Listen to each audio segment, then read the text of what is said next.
Hey everybody, this is Erica from the Classic Climb blog. We're hitting on a roll today. I had to talk about it. Your credit score does not define you. Is cash flow king?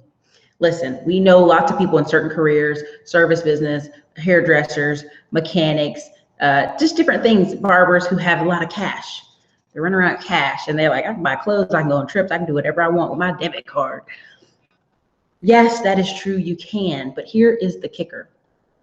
These are a lot of the people who have to get credit repair because they want to go buy a house, they want to go buy a building, they want to get a bank loan, and they're stuck. They're stuck with bad credit, right? They haven't worked on it. They haven't had a focus on it. And what we usually do is we help them get 3 secure cards or 3 secure loans from their bank. We pick a credit union that's very friendly to businesses and friendly to people, personal loans, and we get them in there, right? Then we're like, look, it's at all you have to pay on this. Now, what we're doing on the other side of that with the credit repairs, we're cleaning up things that are old, negative, not true, not accurate, not even theirs. They're not paying attention. It happens to more Americans than you think. So at that point, I encourage them, and that's why I'm writing this book, Investing Outside of Wall Street, so that they can start looking at different things, peer-to-peer lending, metals, more buildings, more opportunities, because I know people who had bad credit but bought a plaza, a really distressed plaza, I'll say it that way. And as they cleaned up each building, the bank gave them a little bit of money. They put a tenant in, lower cost, because they knew the rest of the plaza needed work. But it was in the process of building their credit. And they had bad credit. Now, if they had better credit, they would have walked away with $50,000 to repair that plaza in the beginning. But because of their credit, they couldn't. So they had a little bit of working capital loan, and that slowed them down. Now, many people say, well, Erica, I'm not worried about that. I make cash. I make a lot of money every year. That's true, but there will become a point where you want to buy a different car. You want to buy something for your business. You want to buy a house. You want to buy a building. That point will come. It's called growth, okay? So for myself personally, right now, people say, well, Erica, what do you do? What do you do, Erica? I go, listen. Quickest, fastest way, cash flow is king, is you go get some bandit signs. And I know people hate hearing that. And you post them high. You don't post them low where everybody gets on their nerves and the city comes and picks them up on Sunday. You go up high on the light pole and you bam them in there. And there's sticks and tools to do all that stuff. Everybody knows about it. But you put about 200. And I know you're like, 200? Yes, 200. You put about 200 out for your painting company, your service business, mechanic, plumbing, whatever, credit repair, painting company, cash flow in. And at that point, you go to your bank and you set up some secure loans, because you want to establish that relationship. And you also want to make sure you're putting money in your business bank account. Stop commingling if at all possible, and just start fresh with a business bank account. Now, here's what I tell people who are like, Erica, I'm not there yet. I can't afford a bunch of bandit signs. I can't afford to do those things. Let's say you're just Uber, Lyft, Instacart, many other gigs out there, TaskRabbit, all those things. I would immediately stop what you're doing and change your bank account. This is what I would do. I would go to my bank and say, hey, here's my DBA I got from downtown, and call it whatever services, Williams & Services, whatever your name is, services, DBA, $14, depending on where you're at, 14 Texas, and this part of Texas. And I would run over to the bank, open up that business bank account, and switch every single one of those deposits into that bank. My Instacart, my Uber, my Lyft. In Texas right now, we have 10 different ride sharing companies, not Uber and Lyft. But I would do every single one of those and put them in that account.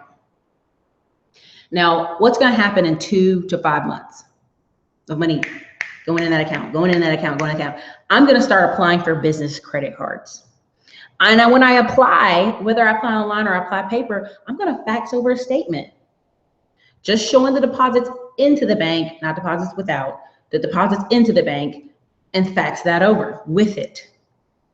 Yeah, fax it. I know people are like, fax? Yeah, I would fax that over together. If I had to scan it, I'd just scan it over to where I was going to apply for my credit cards, and boom, start rolling. Now, if you have Navy Federal, I would start with Navy Federal and just start there, but you're gonna have a personal guarantee. If you wanna keep it more separate, I'd fax in the credit card applications with the bank statements, because now it's been consistency over months of you having money coming back. And I would have at minimum $3,000 to $4,000 coming in. I know you're gonna say that's a lot of work, Erica, but it's possible. I know many people who drive for Uber and Lyft who do make $4,000 plus a month, and they follow this technique and they're loving their nice new business credit cards.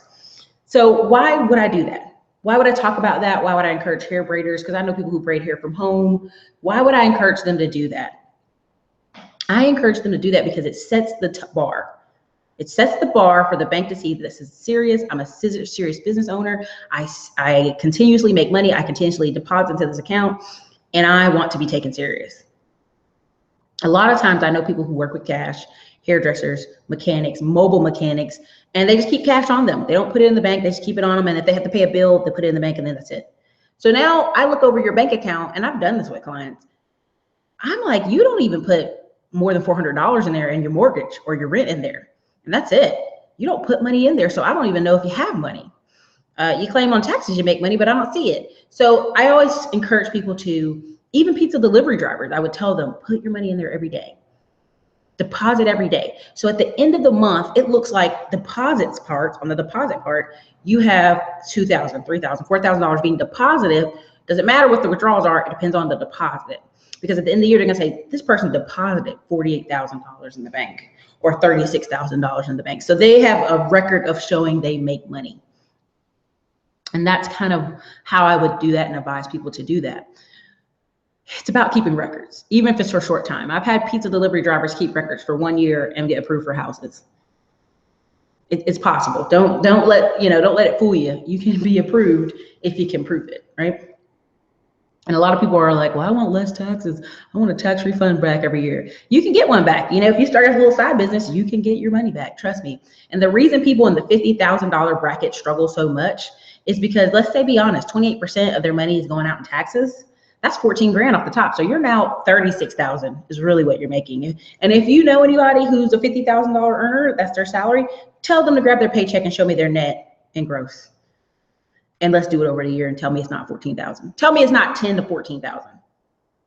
So really you don't make 50, you make 40 or you make 36,000, okay? And so now they're struggling because they're buying things at $50,000 level, but really they only make 36.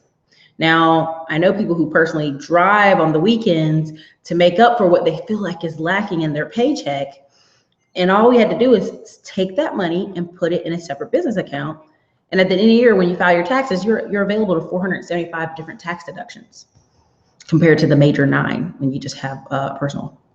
So there's so many ways to win in this economy. There's so many things I want to talk about. Sorry, upstairs is very hot where I am right now and I'm sweating, but it's important, you guys. It's really important. Now, your credit, we can work on that. I've seen people turn their credit around in 6 months who have no credit.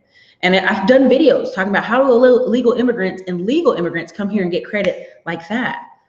9 times out of 10, they have no credit. And people who don't buy things on credit are in that same boat. They have no credit. They go into their local bank where they're depositing their check and get that first card. Then they go get a Lowe's card. And this is for your personal side of your credit. Then they go get a store card.